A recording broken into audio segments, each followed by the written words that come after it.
일단 동양의 대표적인 게임은 바둑이고요. 서양의 대표적인 게임은 체스입니다. 근데 체스의 그 기원을 살펴보면은 맨 처음에는 인도에서 발생을 했습니다. 그래서 차투랑가라고 하는 게임인데 이게 6세기경에 페르시아로 옮겨집니다. 그리고 난 다음에 7세기경에 아라비아로 넘어가고 그리고 나서 이제 전쟁을 유럽하고 하면서 이제 유럽으로 넘어가게 됩니다.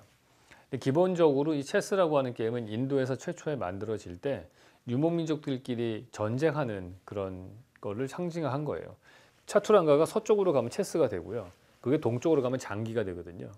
그러니까 우리가 두는 장기를 보시면은 코끼리 상 있고 차 있고 수레차 있고 대포 있고 말도 있고 앞에 병사들이 이렇게 있죠. 그러니까 딱 이 두 나라, 한 나라하고 초나라가 전쟁하는 모습을 상징으로 하는 거예요. 대포 쏘고 막 수레 갖고 오고 이런 마차로 전쟁하는 그런 모습인 거죠. 그래서 이 게임의 원칙이 뭐냐면은 체스는 상대방 말을 죽여야 되는 거예요. 왜냐하면 전쟁하는 게임이기 때문에 마지막에는 왕을 죽이면 끝나는 거죠. 근데 여기서 우리가 시공간의 특징을 한번 살펴볼 필요가 있어요. 체스라고 하는 거의 시공간은 16개의 말이 있습니다. 근데 그것들이 8칸 곱하기 8칸이라고 하는 이런 공간 안에서 배치가 되어 있어요. 거기에서 각각의 말들은 일정한 패턴을 가지고 움직여요. 뭐 퀸이 사실 제일 좋고요. 뭐 나이트는 그 우리가 하는 장기의 말하고 똑같습니다. 앞으로 한 칸 가고 왼쪽이나 오른쪽으로 45도 각도로 움직이고 뭐 이런 것들이 뭐 쫄은 앞으로 가는데 뭐 뒤로 못 가고 여기서 그 체스 같은 경우에는 뭐 이런 여러 가지 뭐 비숍은 대각선으로만 움직인다든지 이런 게 있습니다. 그게 딱 정해져 있어요. 그리고 또 하나의 특징은 체스 말들이 이 그리드를 치고 나면은 격자형의 가운데 공간 안에 들어가 있어요. 근데 바둑은 이 인터섹션이라고 할 수 있는 크로스로 된 격자형의 중간 교차점에 바둑돌이 놓여집니다. 그런 것들을 다른 걸로 알 수가 있어요. 그래서 공간적으로 봤을 때 이 서양은 항상 이 체스에서도 보면 상대방을 압도하고 이겨야 되는 게임이라면 건축도 마찬가지로 건축물이 주변을 압도하는 그런 건축물이 많습니다. 그래서 뭐 밀라노 대성당이라든지 이런 것들을 보시면 주변을 완전히 앞에 서 있으면 주눅드는 그런 공간이 있죠. 근데 동양 건축은 바둑하고 되게 비슷해요. 바둑은 기본적으로 어떻게 보면은 그 농경 사회의 땅을 일구면서 자기의 영역을 확보해 나가는 그런 것들을 상징적으로 나타낸 그런 게임이다. 이렇게 보시면 됩니다. 그래서 가장 큰 특징이라고 한다면은 체스는 말의 위기가 있죠. 각각의 특징적인 패턴들도 있고 각각의 말의 종류마다. 근데 바둑은 흰 돌, 검은 돌 딱 이거밖에 없어요. 이 바둑의 가장 큰 특징적인 거는 위계가 하나도 없다는 거거든요. 근데 이 바둑돌의 위계는 어디서 정해지냐면은 상대적인 관계에 의해서 정해져요. 하얀색 바둑돌을 까만색 바둑돌이 둘러싸게 되면은 얘는 없어지게 되는 거야. 그러니까 사라지게 되는 거죠. 근데 여기서 또 중요한 사실은 바둑이라고 하는 게임은 상대방 돌을 많이 갖고 오는 게 이기는 게 아니고 빈 공간을 많이 만드는 게 이기는 겁니다.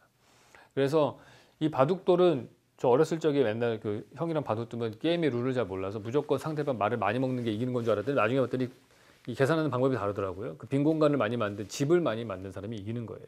그러니까 비어 있는 공간에 큰 가치를 두는 동양의 사고 방식이 이 게임에도 그대로 드러난다고 볼 수 있습니다. 여기서 만들어지는 이 패턴들은 여러 가지로 해석이 가능해요. 우리가 만약에 까만색 돌을 건축에서 쓰이는 담장이나 뭐 기둥이나 뭐 이런 건축 요소고 하얀색 돌의 영역이 자연이라고 본다면은 그게 마치 우리가 산속에 지어져 있는 절의 패턴 같이 서로 이렇게 막 주고받으면서 이렇게 위치를 바꾸면서 증식해 나가는 그런 모습을 볼 수 있습니다. 그러니까 마치 뭐 뒤에 나오는데 이제 카츠라 빌라 같은 평면도랑 되게 비슷해요. 그러니까 체스 같은 경우에는 이 말들이 계속해서 규칙적으로 움직이잖아요. 일정 패턴을 띠고서 그 건축적으로 봤을 때도 서양 건축은요 일정 룰을 계속 만들어요. 어느 시대를 대표하는 그런 양식들이 있습니다. 뭐 도릭 양식, 이오니아 양식, 콜린트 양식 이런 것들이 있기도 하고 뭐 플라잉 버트레스 뭐 이런 것들이 만들어지기도 하고 네, 이런 것들이 계속해서 이런 양식들을 만들어가고 이 양식들이 반복돼서 나오면서 그게 그 서양 건축을 규정을 합니다. 그런데 체스 말들이 왜 기하학적으로 계속 패턴이 움직이잖아요. 그런 패턴들이 이거는 무슨 성당이냐면은 그 피렌체에 있는 성당이거든요. 성당의 도면인데 그걸 분석을 한 거예요. 기하학적으로 이렇게 됐을 것이다.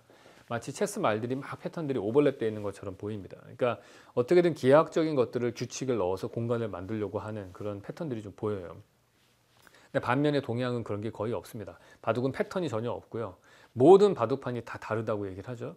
거기다가 동양 건축의 가장 큰 특징 중에 하나가 양식이 없습니다. 그냥 기둥 4개 세우고 지붕 얹는 게 그게 끝이에요. 그게 한 번도 바뀐 적이 없습니다.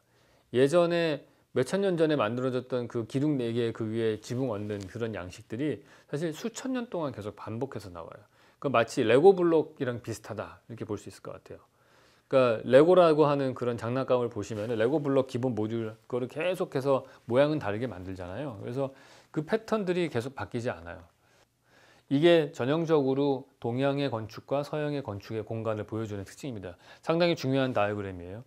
보시는 것처럼 격자 무늬가 있는데 그 안쪽을 점유하고 있죠. 이게 내부와 외부가 명확하게 구분이 난 그런 공간 체계를 보여줍니다. 그래서 일반적으로 우리가 건축 도면에서 선은 벽을 뜻하거든요. 그러니까 벽 중심의 건축이다 이렇게 볼 수 있고요. 바둑돌 놓는 것처럼 이게 4개의 코너에 기둥들을 세우게 되면은 이게 하나의 공간이 되는데 여기 지붕이 놓여지겠죠. 근데 이 공간은 내부와 외부가 되게 명확하게 구분되지는 않습니다. 기둥하고 기둥 사이가 비어 있기 때문에. 그래서 보시는 것처럼 경계가 모호한 그러한 공간 체계가 나와요.